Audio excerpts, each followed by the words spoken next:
जाई सम। भाई जहाँ विचार करोगे वहां धोखा खा जाओगे। विचार में तो सब लोगों ने धोखा खाया। तेरी साधना ये, तेरी उपासना ये, तेरी उपासना ये, तेरी उपासना ये, उसमें विचार करने लगे, धोखा खा गए। अरे रास्ता तो एक ही था, उसी शब्द से उतारे गए थे और शब्द छूट गया थे, भटक गए। अब वही एक ही शब्द है, वो तो पौड़ी है, एक ही आने की और एक ही जाने की। उतर गए तो आ गए, लेकिन सीढ़ी भूल गए, अब रास्ता नहीं। नाम का शब्द का रास्ता चढ़ के कैसे जाओ? दूसरा कोई रास्ता ही नहीं, गैल तो एक ही है। अब यहां आप विचार करते हो कि तू ऊंचा है, मैं नीचा हूं। कोई कुछ कहता, कोई कुछ कहता, कोई उनको गाली देता, कोई उनको गाली देता, कोई बुरा भला कहता, कुछ। अरे भाई अपनी अपनी जगह पर, अपनी अपनी जगह है उसको। लेकिन बात यह है कि ये तो सब मिलोनी है। यह तरह तरह के भिन्न भिन्न विचार, भिन्न भिन्न वासना और भिन्न भिन्न तरह काम क्रियाएं, ये तरह से इसमें फंस गया। अब वो एक रास्ता तो रहा नहीं, अब तो अंधकार में अनेकों रास्ते हो गए, इसलिए कोई रास्ते नहीं मिलेगा। अब जब तक कि महात्मा न मिले तो बच्चों ये रास्ता नहीं। मनुष्य रूपी मंदिर में दोनों आंखों के बीचों बीच ये सूरत बैठी है और यही से रास्ता जाता है, लेकिन आपको घाट नहीं मिल रहा। घाट मिलेगा तभी तो तैरोगे, घाट नहीं मिलेगा तो कैसे जाओगे आप? बोलो। चलने की तो करी तैयारी, स्वामी से यो वचन। और वो सूरत कहती है कि स्वामी अब मैं समझ गया, मेरा भ्रम चला गया। कोई किसी तरह से अब तो यह है कि मुझे ले चलिए। और पहुंच तो गई है, ये पहुंचने ही वाली प्रश्न कर रही, लेकिन आपको बता रही अब तैयारी चलने की तैयारी कि अब ले चलिए। बोलो। संशय एक उठा मोई भारी, तो निर्वार करो विस्तार। कहते हैं कि और कुछ संशय है जीवों के लिए, कुछ उसका भी निवारण कर दीजिए, क्योंकि वो तो बहुत जरूरी है जीवों के हित में। कोई चीज आ जाए तो फिर कब प्रश्न करेंगे? बोलो। सेवा बस तुम काल को सौंप दिया जब मोई। अब सूरत कहती है कि स्वामी आपने सेवा के बस प्रसन्न होकर उसने आपसे मुझको मांगा और आपने मुझे उसको दे दिया, मेरी ये दशा हो गई। आप कहते हो चलो अपने घर में, आप निश्चिंत रहो, वहां कोई दुख नहीं है, वहां सुखी सुख है, वहां कोई तुम्हारे ऊपर प्रहार नहीं करेगा, वहां कोई मसाला है ही नहीं। तो कहती है कि स्वामी जब आपने पहले सौंप दिया, अब ये विश्वास दिलाइए कि फिर मैं पहुंच गई और मुझे कोई सेवा के बाद फिर सुपुर्द कर दे तो मैं तो मारी गई, ना मैं इधर की रही ना उधर की रही। बहुत आपके लिए बहुत ऊंचा प्रश्न है। बोलो। तो अब कौन भरोसा है फिर भी ऐसा। तो बहुत प्यार से कहते हैं स्वामी जी अब क्या भरोसा किया जाए, क्योंकि आपने सेवा के बाद हमको दे दिया और आप अगर हमको वहां चले गए और फिर कभी ऐसा हो कि आप कोई सेवा करें और फिर उसको प्रसन्न होकर दे दे, तो ये संशय एक बड़ा भारी है जीवों के लिए, तो इसका निवारण कर दीजिए। बोलो। तब स्वामी हंस कर यो बोले, कहूँ वचन में तुमसे। बहुत प्यार से कहते हैं कि सूरत बहुत प्रसन्न होकर के तूने बहुत अच्छा पूछा और मैं तुझे वचन देता हूं, उसको तू सुन ले। बोलो। जाने बूझे हम ठानी, मौज हमारी हुई सोने। अब वही अनामी पुरुष कहते हैं कि हमने सूरज जानबूझ करके लीला हमने ठानी है, हमारी ऐसी मौज थी, तब हमने ये लीला की। हमने अगम पुरुष प्रगटाए, अलग पुरुष प्रगटाए, सब पुरुष को स्थापित किया। उन तीनों देशों में मेरा ही रूप है और जो भी उन तीनों देशों में पहुंच जाएगा मेरे पास आ जाएगा। मैं अनाम अलग, मेरा अनामी धाम अलग, उनमें नहीं है। न आगम लोक में, न अलग लोक में, न सचलोक में, मैं उन सब, लेकिन तीनों में मेरा रूप है। यहां तक मुझको निज कर जानो, मैं यहां रहता हूं, जो यहां तुरंत आ जाएगी वो मेरे पास आ जाएगी। बोलो। काल रचा हम समझ बूझ के, बिना काल नहीं खौफ। अब वो कहते हैं भाई काल को हमने अपने से अलग किया तो समझ बूझ के किया, ऐसे नहीं हमने रचना करी, हम समझ बूझ करके की है कि काल अगर रचा है तो समझ बूझ के रखा। और जीवों को तो जब जब जब कदर होगी, जब खौफ हो, डर हो गए हो, तो रचना करना था, उनकी मौज मर्जी थी, अब उसके लिए कोई क्या कर सकता। सब तो सामर्थ्य, वो सामर्थ्य उनके लिए, उनके उससे तो कांपते सब ईश्वर ब्रह्म थर थर कांपते, इतना जीव नहीं कांपता जितना ये कांपते, ऐसे ऐसे कांपते। उस सत्पुरुष से सब थर्राते, क्योंकि पता नहीं क्या क्षणों में कर दे, क्या मौज उसकी उठ जाए, ये कुछ नहीं मालूम। जा बोलो। कदर जाल नहीं बिना काल के, मौज उठी तब अस दया। कहते हैं कि जब ऐसे कदर जो है वो काल के बिना, यानी जीवों को दयाल की कदर नहीं होती है, तो ऐसी मौज उठी थी, इसलिए रचना रची है। अब आगे वो कहते हैं, इसको सुनाते हैं, बोलो। जिया निकाल काल को वासे, दखल काल अब कभी न। अब वो कहते हैं सूरत सतलोक से काल को निकाल दिया, अब वो यहाँ कभी नहीं आएगा, उसका यहाँ दखल नहीं होगा। वो तो निकाल दिया, वो मसाला लौट के वापस नहीं, उसको निकाल दिया अभी वहीं से। बोलो। मैं समर्थ हूँ सब विधि जाने, वचन मोर तूने। अब उन्होंने अंतिम फैसला कर दिया कि सूरत में समर्थ हूँ, मुझे तू सब प्रकार से जान, चल मेरे साथ कर, कोई रास्ते में कुछ नहीं करेगा, चल मेरे साथ में, मैं तुझे ले चलूंगा। हालांकि पहुंचा तो इन्होंने पहले ही दिया, वो गोस्वामी साल के अंदर जब ये वहां से पहुंच गए, और उसी 26 साल की उम्र में कितनों को पहुंचा दिया, ऐसे हो हमारे पास। चलो तो ले गए, कहले कोई कुछ नहीं कर सकता। अब उन पुरुषों के साथ क्या कोई करेगा, वो तो सामर्थ्य है, सब कुछ कर सकते हैं। वो तो उस दरबार के दरबारी है, जिस दरबार में थत्तर थत्तर कांपते हैं सब लोग। तो आपको तो ये बात पता है नहीं, कुछ जानते नहीं, यह झगड़ा झंझट में यहाँ फंसे पड़े हुए हो, क्या मालूम हो आपको कि वो दयाल क्या है, काल क्या है, ईश्वर क्या है, परमात्मा क्या है, प्रेम क्या, दया क्या, आनंद क्या है, सुख का सागर क्या, कुछ नहीं जानते हो। तो इंद्रियों के भोगों में रात और दिन ली, यही भोग भोगते हो, और भोग से मतलब लोग इसी में रोते चिल्लाते रहते, तब तक समय पूरा हो गया मनुष्य जीवन का, निकाल बाहर कर दिया। तो कहते हैं कि मैं तुरंत समर्थ हूं, तुम निश्चय मान, मैं सब कुछ कर सकता हूं। बोलो। काल न पहुँचे उसी लोक में, अवन करूं कभी ऐसी। और कहते हैं ये वचन दिया है कि काल अब कभी सतलोक में नहीं जाएगा, वो तो दयाली लोक रहेगा, वो तो दयाली देत रहेगा। और ऐसी मौज अब सूरत तो अब चली चलो, अब कभी नहीं करेंगे, अब जो हो गया सो हो गया। ये वचन दिया, सत्य वचन है, ये कभी खंडित होता नहीं है। महापुरुषों का जो वचन होता है वो सत्य होता है, खंडित नहीं। अब जीव जो है, जीवों को चाहिए, इसमें लगे पड़े हुए इधर में क्या होने वाला, फंसे हुए हो, ऐसे कहीं कुछ मिल जाएगा, अंधेरे में टटोल रहे हो कि इसमें से कुछ नहीं जाएगा। ये अंधेरा ही तो है दिन और रात का, आंख से अंधे कान से बहरे, तो बताओ क्या आपको मिलेगा, कहाँ जाओगे, कहाँ से आए, कुछ पता ही नहीं। बिना महात्माओं के बच्चा कुछ काम नहीं होगा।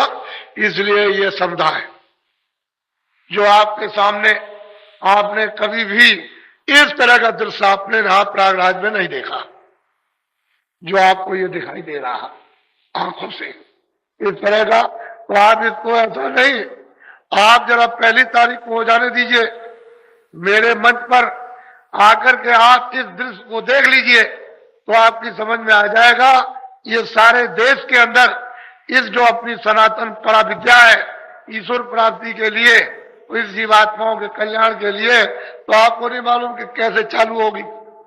आप तो जानते हैं जीवों को तो लाभ होना ही चाहिए, ये तो सबके लिए समा, ये सबके लिए उसकी दया बरसेगी। वो ये नहीं है, यदि ऐसा मत समझो कि मैं बहुत बुरा हूं, मेरे लिए दया नहीं बरसेगी, ऐसी बात नहीं। वो तो जब धारा चलती है तो उसमें कूड़ा कचरा कौन देखता है? जो ज्वार भाटा आता है, जब समुद्र से जब वो ज्वार भाटा आता है तो बड़े बड़े स्टीमर और बड़ी बड़ी गंदगियां वहां पड़ी रहती है, उसको साफ को लेकर के वो स्टीमर और साफ लेके चला जाए। ऐसे मालिक की दया का जब ऊपर से बेग चलेगा, लेकिन आप उसके लिए जरा तैयार तो रहो। किनारे पर किनारा तो पकड़ लो कि किनारे पर जरा सा बैठे रहो, कम से कम रोज कि ज्वार भाटा है वो एक ही बार, ये सब के सब जो इंतजार कर रहे हो सब एक ही साथ चले जाओ, निकल। ऐसी इंतजारी करनी पड़ती है, ऐसा नहीं। तो ये दृश्य है, ये सौभाग्य हमारा भी आपका, इलाहाबादियों का भी, तीर्थवासियों का भी, सबका सौभाग्य है। ऐसा नहीं किसी एक का हो, सभी का, जितने भी यहां रहते हैं सबका अहोभाग। और ये ऐसा सुजोग ऐसा 100 वर्षों में नहीं पड़ा। और ये कोई भी मल्लाह या कोई भी हमारे ब्राह्मण पंडा ये समझते हो कि बाबा जी कोई कब्जा करने आए, तो हमारा ये काम नहीं है। हमने तो काम किया और करने के बाद चले गए। कौन आता है, कब फुर्सत मिलती है? अरे भाई ये तो किराए का मकान है, पता नहीं किस दिन पूरा हो जाए। हम तो किराए के मकान में रहते हैं। हमारा जब हम किराए के मकान में रहते हैं तो हम यहाँ कब्जा करके क्या करेंगे? हमारा है यहाँ क्या? इसलिए सब कुछ नहीं। अरे काम के लिए है, इसमें तो सबका लाभ है, आध्यात्मिक दृष्टि से लाभ, शारीरिक दृष्टि से लाभ, तो जीवात्माओं के लिए तो सब तरह से, परिवार, बच्चों के, सबके लिए, देश के लिए, आप मतलब ये अपने सुख के लिए, शांति के लिए, सबके लिए, सबका लाभ। इसमें किसी एक व्यक्ति विशेष की बात। तो ये परा विद्या हमारी सनातन है, ये अनादि काल की, और अनादि काल की विद्या जिसको हमने छोड़ दिया उसके बगैर हम सब लोग दुखी परेशान हैं। तो उसी विद्या का रास्ता पकड़ लो, सीधे ऊपर की तरफ तो चलो, तुम स्वर्ग ही में रहो, चलो तुम बैकुंठ में रहो चल के, लेकिन रास्ता तो एक ही जाने का। जब तुम्हारी इच्छा हो तो स्वर्ग में रह जाना, बैकुंठ में रह जाना, पारब्रह्म में रह जाना, ब्रह्म में रह जाना, परे चले जाना, लेकिन यहां से चल तो चलो, निकलो तो यहां से। लेकिन आप यहां से निकलो अंधेरे में पड़े रहोगे तो बच्चा, तब तो आपको कोई सुख नहीं मिलेगा। ये सब चीजें अपनी अपनी जगह पर सत्य है, जो जिसकी जगह अपनी जगह बिल्कुल निश्चित है, इसलिए आप उसको अदल बदल नहीं सकते हो।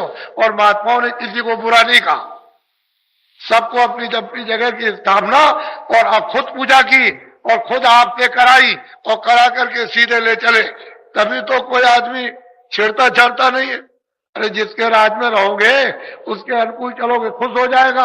अब गोस्वामी जी महाराज कहते हैं कि मोह विलोक राम मुस्काई, कहते हैं मैं उसके अनुकूल रहा तो मुझे देख करके, मैं उनको देख करके वो प्रसन्न हो गए, कहा अच्छा तुम चले जाओ, आगे निकल जाओ। तो तभी तो आगे रास्ता दे दिया, जब रास्ता दे दिया तो आगे चल दिए। उस बार जब गए तब देखते हैं जाकर के तो उधर के लोग भी खुश हो गए कि नहीं तुम आगे चले जाओ, प्रसन्न हो गए, तो फिर वो आगे चले गए। उन्होंने किसको बुरा कहा?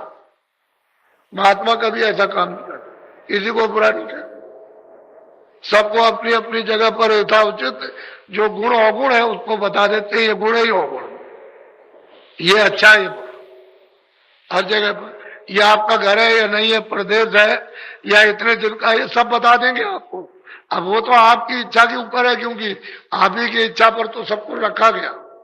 इच्छा हो जाए तो चलो चलो, इच्छा हो जाए पड़े रहो, कोई क्या है। अच्छा बोलो जय गुरुदेव। देखो नर नारी, ये हमारे कर्मचारी अधिकारी हर विभाग के, मेरी बात को सुन लो, मेरी अपील है, प्रार्थना है। आप अभी गंगा स्नान करने जाओगे, हमारे सुरक्षा के वो मतलब ये है कि गोताखोर या मतलब ये हमारे पुलिस के छोटे बड़े कर्मचारी अधिकारी, या मतलब ये है कि जो इंतजाम अलग अलग विभागों में करते हैं, या हमारे वो है मेला प्रभारी, यानी मतलब ये है कि इंचार्ज, जो मेले के जब तक ये मेला है तब तक सबका एक दूसरे सहयोग दो, सद्भावना के साथ आपको ये भी फल मिले और वो भी फल मिले। ये कार्यक्रम इस प्रकार का हो रहा कि ये कोशिश की जा रही कि किसी को कष्ट ना हो, किसी को तकलीफ ना हो, इससे असुविधा पैदा ना हो। आपसे ज्यादा हमको, जो इतने आदमियों को इस मतलब प्रयाग त्रिवेणी संगम पर ले आया, उसको आपसे ज्यादा चिंता है, ज्यादा फिक्र है। ये आप मत समझिए कि मतलब एक और हम सबसे छोटे, हमें कोई किसी प्रकार का हम समाज का गरूर गुमान नहीं। हम जय बार चाहो तय बार आपके कदमों में सिर रखें, हम हमेशा तैयार हैं। तो इसलिए आप ये बात छोड़ दीजिए, सब सद्भाव प्रेम प्यार, क्योंकि ना आपका कोई घर है ना मेरा, ना आपको रहना ना मुझको रहना, काम अपना अपना कर लो, छोड़ो चलो। ये जगह अपनी नहीं है ऐसे जबरदस्ती। काम करो, मुसाफिर यात्रा में हो, आए हो अपना अपना काम करो, जागने अपने घर की तरफ चल लो, वो काम कर लो। और मेल मिलाप से, यात्रा प्रेम से जब चलते हो तो पूरी हो जाती, और प्रेम अगर खत्म हो गया, लड़ाई झगड़ा हो गया, तो यात्रा रुक जाएगी, आगे नहीं जा सकोगे। तो हम लोग यात्री हैं, यात्रा के लिए आए हैं, जाना चाहते हैं, अपनी मंजिल तय करना चाहते हैं, यहाँ अटकना भटकना नहीं चाहते। इसलिए जब अभी नहाने जाओगे तो ये लोग आपको इशारा करेंगे कि त्रिवेणी संगम धारा की तरफ, जहां गड्ढा है, जरा से अगर धारा में चले गए तो बात घुमा करके गिरेगी बालू और नीचे दबा लेगी। तो फिर मतलब यह फिर लोग चिल्लाएंगे मेरा बच्चा, मेरी बच्ची, मेरा पति, मेरी पत्नी गई। तो आप उधर मत जाइए, गंगा जी की तरफ, पानी कमर से है, उसमें नहाओ खूब अच्छी तरह से, और नहाओ, जब गोता लगाओ तुम उस जल में, तो ये प्रतिज्ञा करो कि मैं शाकाहारी रहूंगा। अब शाकाहारी आपसे धारण, अनाज है, सब्जी है, फल है, दूध है, घी है, ये सेवन करूंगा। अशुद्ध आहार का सेवन अब नहीं करूंगा, बिल्कुल नहीं करूंगा। तुम क्या समझते हो शुद्ध आहार क्या अंडा? कितना अशुद्ध आहार। आप जब इस खून को दूसरे खून को मिला दोगे इसमें, तो ये खत्म हो जाएगा। तो तरह तरह की मनुष्य शरीर में ये बीमारियां पैदा हो जाएंगी। वही तो कारण सारे देश में। अब दवा तो मिल नहीं रही है, क्योंकि तुमने इसमें अपने खून में जो मनुष्य का था, उनमें पशु का, उसमें कीड़ों का, उसमें पंछियों का, उसमें इसका, और सबका मिला लिया। अब बताओ कैसे दवा काम करे? बीमारी तो तरह तरह की। अब रोते हो, चिल्लाते हो और बाबा जी से दुआ मांगते हो। तो हम भी ये चाहते हैं तरकीब से काम हो जाए कि पहले तो प्रतिज्ञा करो, और गंगा महारानी के सामने, चाहे उनको कैसा भी समझो, आप उनके सामने कहो कि मैं आपके सामने प्रतिज्ञा करता हूं। तो जब आप उधर करोगे तो मेरे पास तुम्हारी आवाज आएगी, मैं फौरन उधर पहुंचाऊंगा, मैं आपकी तरफ से उधर पहुंचाऊंगा कि आप प्रतिज्ञा कर रहे हैं, उनके ऊपर दया कीजिए। अब आपकी कृपा होनी चाहिए। मैं अनुरोध करूंगा, प्रार्थना करूंगा, आपकी तरफ से सिफारिश करूंगा। तो मेरा विश्वास है कि मेरी सिफारिश करने पर आपको आराम होगा। आपके बहुत से कष्ट जाएंगे, बहुत सी तकलीफ आपकी जाएगी, और तुम मतलब है कि इस प्रतिज्ञा को नहीं करोगे, और इस पशु पंछी या कीड़ों के खून को अगर बाहर नहीं निकालोगे तो मैं कुछ नहीं कर सकता। स्पष्ट बात है। इसमें आप दोनों काम चाहो तो दोनों करा लो, और एक भी काम ना चाहो तो एक भी मत कराओ। तो तरकीब से काम होगा, उपाय से। हम ये नहीं कहते हैं कि, यही कहते हैं कि जो कुछ अब शेष जीवन बचा है शाकाहारी, शाकाहारी उसका आहार करो। आप कितना अनाज खाओगे, कितना फल खाओगे, कितनी सब्जी खाओगे? अरे क्यों गंदी चीज का सेवन करते हो? अशुद्ध आहार, मन बुद्धि चित्त खराब हो जाए। तो आप इन कर्मचारी अधिकारियों के संकेत को, जो अपना अपना कार्य कर रहे हैं, उसके अनुकूल, ताकि इनकी बदनामी ना हो जाए। बस ये सब लोग सब जाने कि भाई मतलब है कि यहाँ से सब लोग सकुशल हमारे क्षेत्र से और हमारे अधीन रहते हुए सब लोग वापस हो गए, तो ये भी आपकी प्रशंसा करेंगे और आप इनकी प्रशंसा करोगे। इनकी आप इनका नाम लोगे, आपका नाम लेंगे कि बहुत अच्छे आदमी थे, आप कहोगे कि बहुत ही अच्छे प्रबंधक थे, बहुत अच्छी सेवा की हमको। लेकिन तपस्या तो आपको इस मैदान में करनी है, इस गंगा स्थल पर। आप जपालू में करो, मैं उसको महलों को कुछ नहीं समझता हूं। जो ये रेती है, इसमें अगर महल तैयार कर लोगे तो ये महल कुछ नहीं है, पूरा। इसलिए त्याग और तपस्या